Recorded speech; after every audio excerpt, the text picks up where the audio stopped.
देखिए हम लोग अभी पहाड़ पे चढ़ने जा रहे हैं। बहुत मुश्किल से तार को फांग के आए हैं।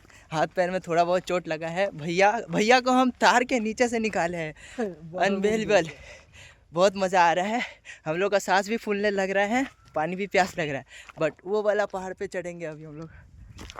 या एक मिनट, ये देखिए, माय गॉड, बहुत कांटा है नीचे।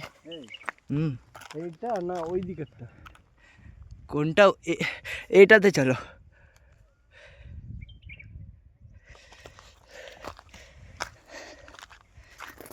ओ भाई, बहुत बहुत खतरा है। हम लोग के एरिया में होता है पाथर, हम लोग बड़ा कोई लेके चल रहा था। Man versus wild.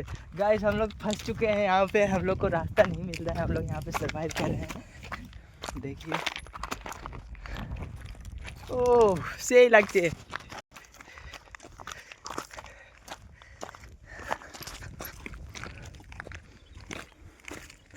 सोचता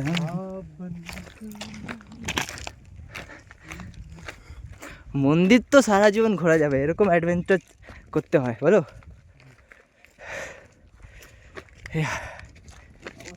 পাথর থাকলে হয়ে যাবে।